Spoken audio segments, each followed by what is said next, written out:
Hi, and welcome to this week's episode of Funny Things That Happen to Real Estate Agents. Tonight, my guest is Michelle Saward. I think I said that right. From, Michigan. I should have asked for that before I quick booted her off. Anyway, let's get started.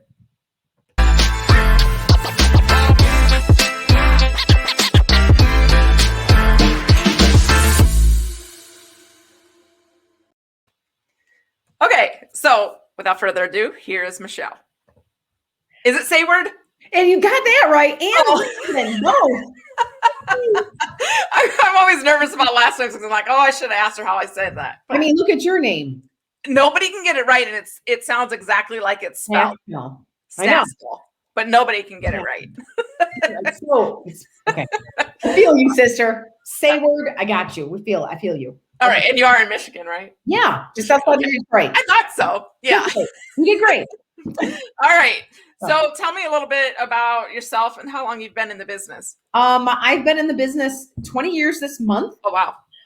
And there's been a lot of crazy stuff that's happened to me in real estate. I've seen a lot of things. I bet.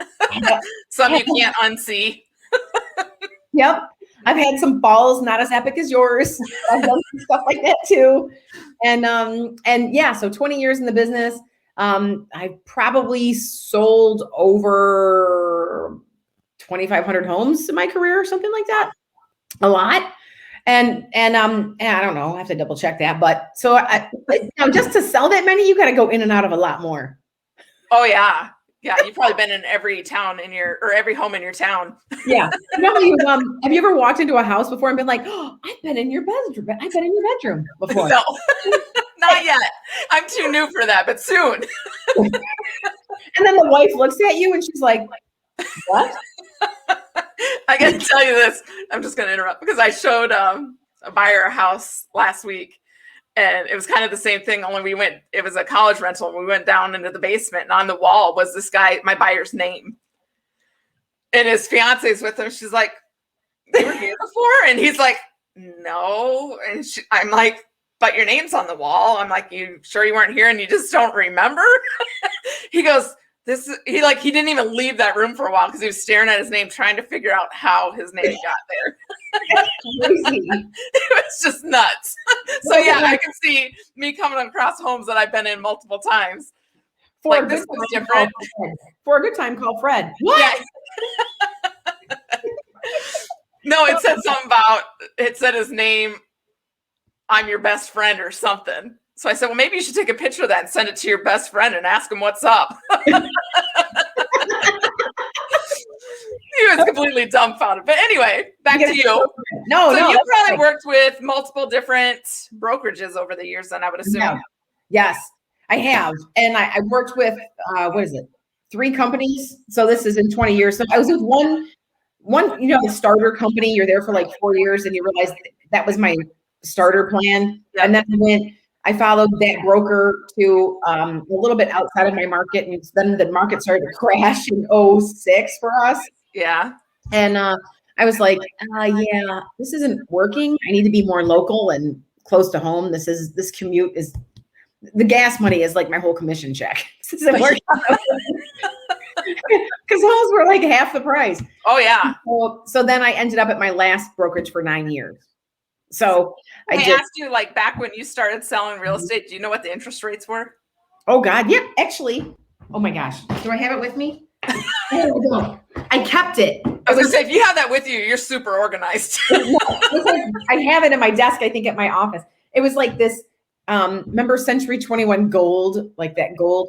Yeah. Look, and it was like a slide, like a cardboard slide thing or whatever, where you could literally take the little piece of paper and run it down and see what the rates were and get the sales price and the interest rates. And I think the lowest interest rate on there was 5%.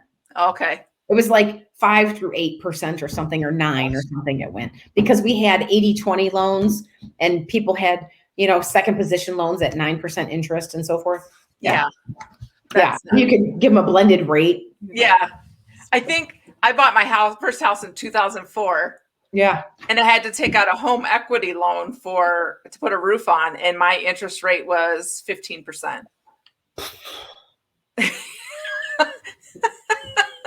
Oh my God, that's terrible. Oh, I know. Yeah. So this is during that time, actually, during the down economy time. This is where my funny story begins, actually. We're making no money. It's so funny. Ha ha ha! You're broke as ever. No, right. That's not the whole story. And we're done. No, but yeah, it was during the down economy, and I don't remember what year, but I had everything was for sale in Detroit. Like our down economy started in 06. Like the world is like, 2008 was terrible. No. The Motor City, it started in 06 and it went through 11. So we were like the Marine Corps, first in, last out, Yeah. And everything was for sale. And so I had this corporate relocation couple coming in. Maybe even from Wisconsin. I don't really remember, but it was probably like something like that. So this corporate relocation couple coming in, they have no idea what our market is like. So of course, those people really want to do some exploring and shopping, and they don't even know what city they want. You know what I mean? Or what's a good part of town and what's not.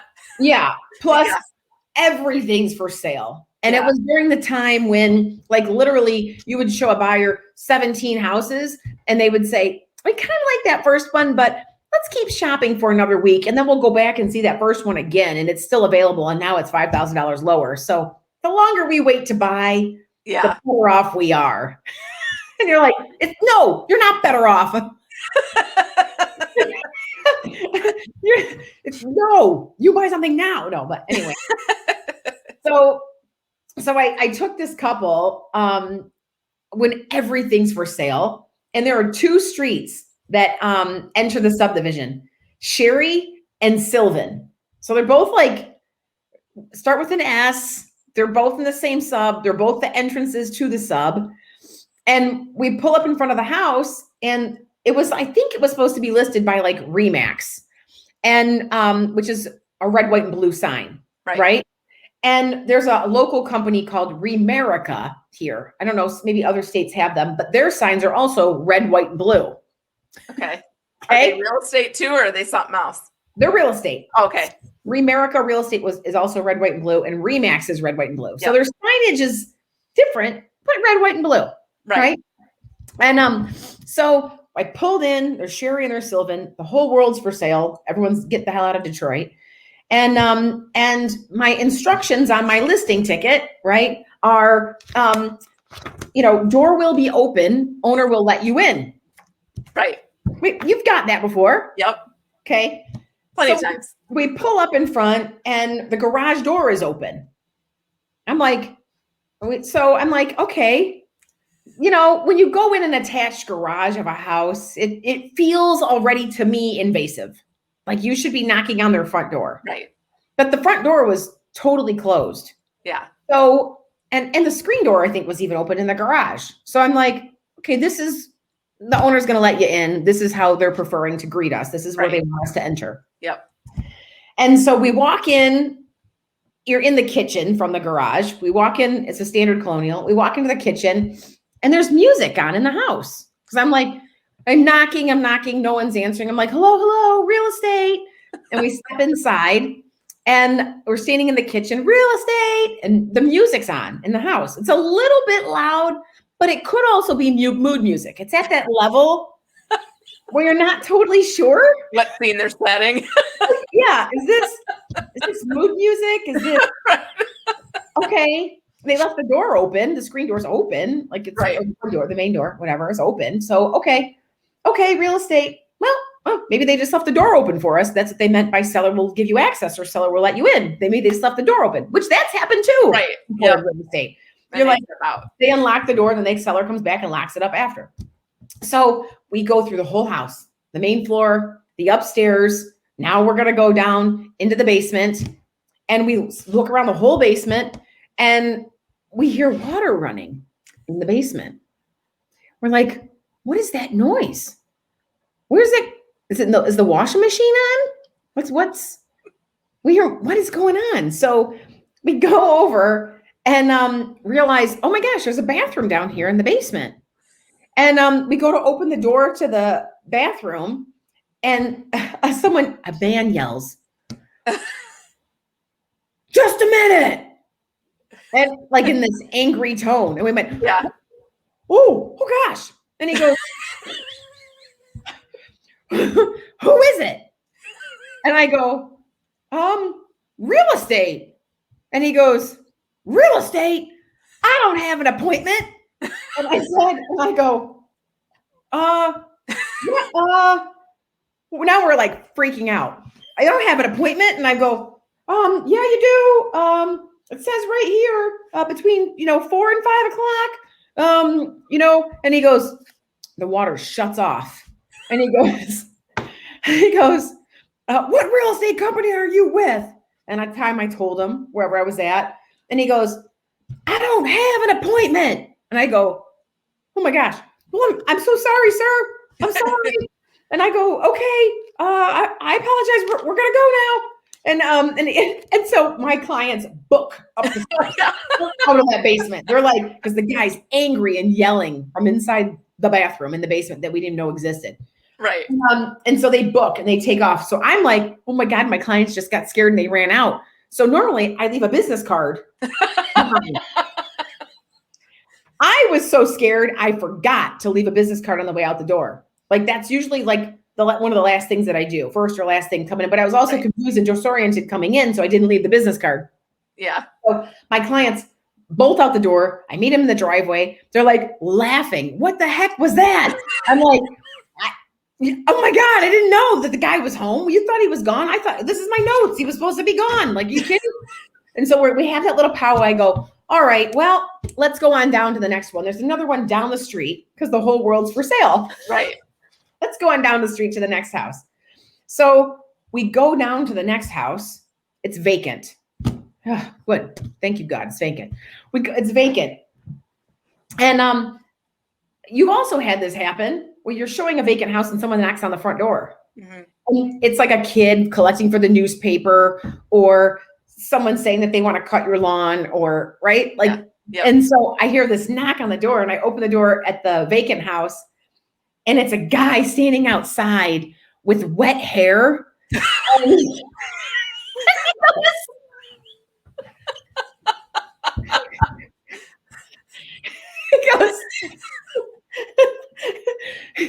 He goes, I want to know your name. You're like, dang it, I thought I got away clear. I want to know your name. The guy's like going crazy. And he's like, my clients are now super scared.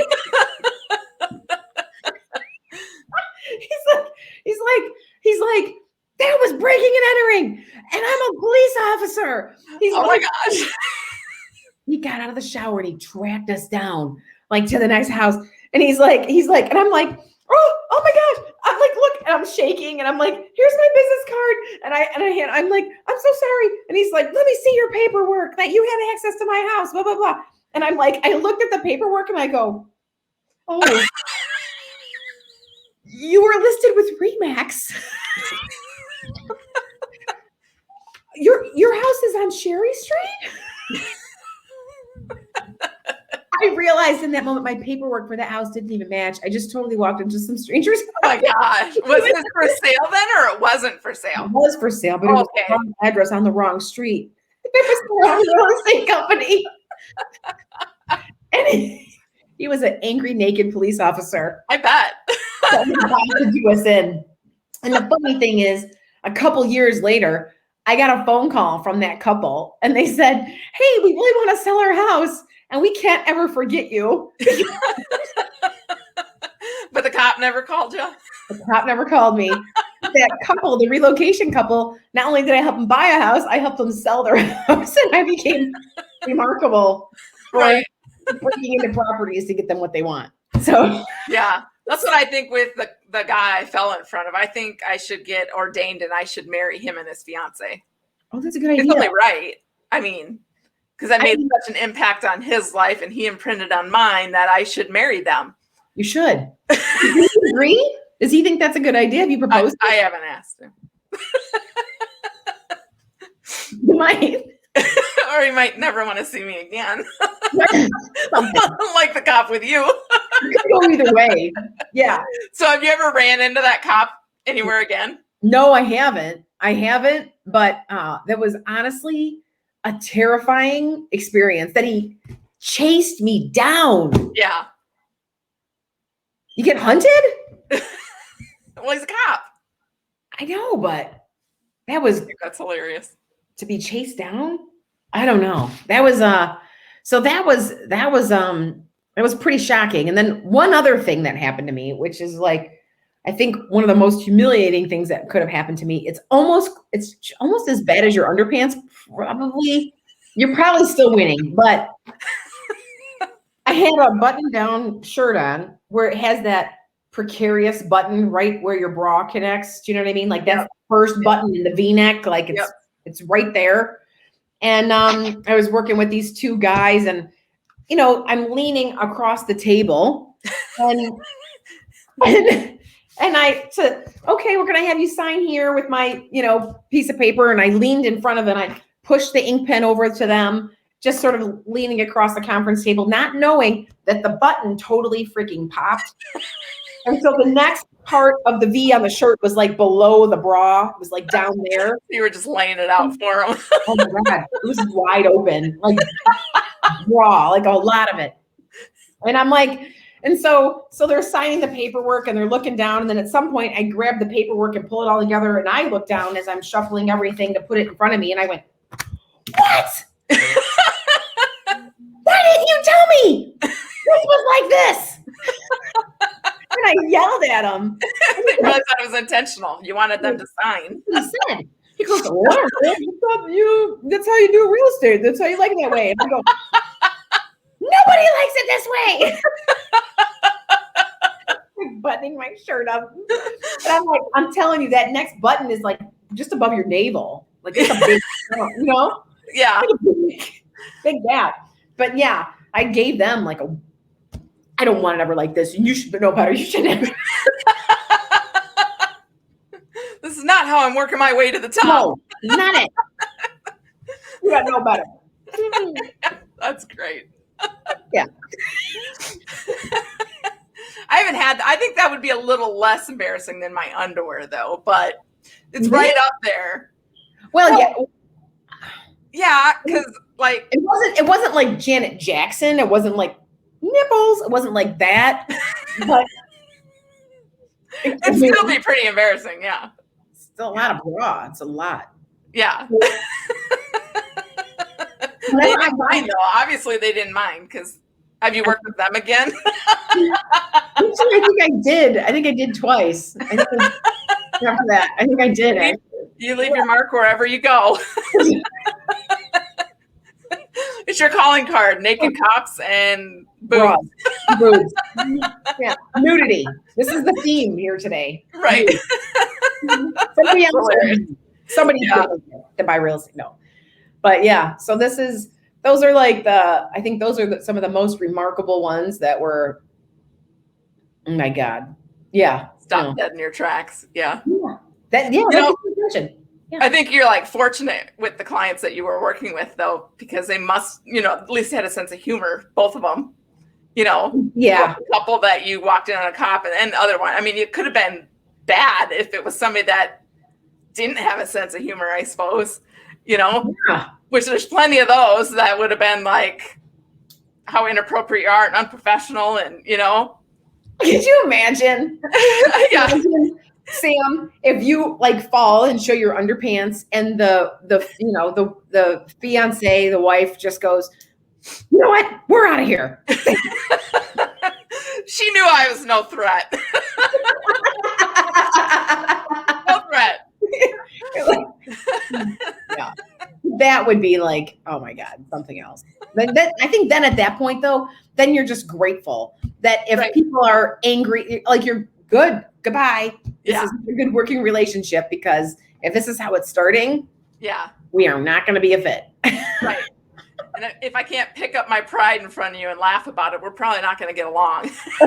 You know? Right. Let me just dust that off. Yeah. Could you hand me that?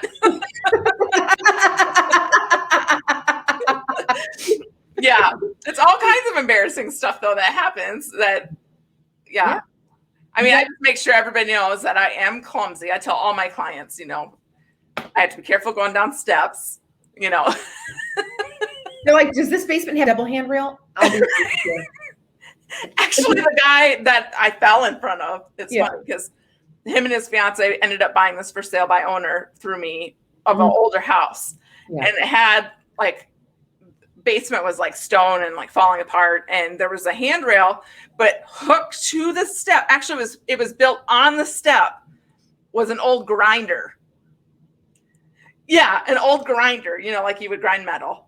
Oh, okay. And I was absolutely terrified that I was going to fall down those steps and land on that grinder. So much so that I made him check to see if it was plugged in or not before I went down it. You focused on the wrong thing. That's like, I'm afraid I'm going to hit the tree. Ooh, the tree. Yeah. No, it was a grinder built right on the steps, and I could see this going a million different ways bad for me. Horrible. Yeah.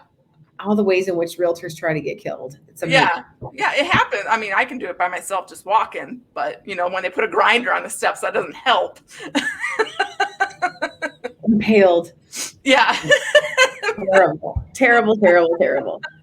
But yeah, it's I don't know. There's in this industry, there's so much stuff. There's I know I heard a story of a woman burning down a house one time in real estate. I'd like to a realtor burning it down? Yeah, a realtor burned it down.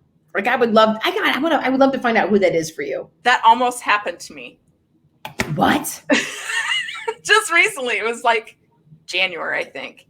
So it was snowy, it was cold, and we were at an inspection. I had the buyer. We were at an inspection, and the inspector had flipped a bunch of switches, and we didn't know what they do. We couldn't see what they did, right? So we went about inspecting the rest of the house. I mean, we went to the basement, we went upstairs, and we were upstairs inspecting a newly done bathroom. And I'm like, do you smell that? And he's like, smell what? The inspector steps down. He's like, smell what? I'm like, I smell plastic burning, and he's like, oh, maybe it's this new light against the wood in here because it was a new bathroom. And I'm like, it doesn't really smell like wood. It smells like plastic, and so we started looking around trying to see if we could figure out where it was coming from. And the whole house was full of smoke. No. And yeah. And oh my the funny thing was we had already tested the smoke detectors and they worked, but they didn't go off. So we went back downstairs and we're looking again, trying to figure it out. And then we thought, oh, the oven just spontaneously started on fire, because all the smoke was rolling out from behind this oven. I'm like, well, why would it do that? I'm like, does that happen? I guess I've heard of flames shooting out of a toaster and stuff that's not on, but the oven was smoking. So we killed the power to the kitchen and we pulled out the oven and we thought, okay, we solved the problem. That must have been what it was. And it looked clear. We opened the door and stuff and it looked like it was clearing up. So I'm like, okay, that must have been it. I feel better, and then we waited a couple minutes because we wanted to make sure. And the house started feeling worse with smoke. Here it was. Well, and then we called the seller, or I called the seller's agent. I'm like, hey, can you have the seller come? I'm not comfortable leaving this house. I think it's going to burn down. There's something on fire, and he comes and he knew right away what we did. One of the switches in the kitchen ran an old exhaust fan that was still wired, but he had covered it with insulation when he put in a new switch. So it had lit it when we flipped that switch and left it on, which luckily that was found. I mean, luckily we didn't leave or that whole place would have burned down.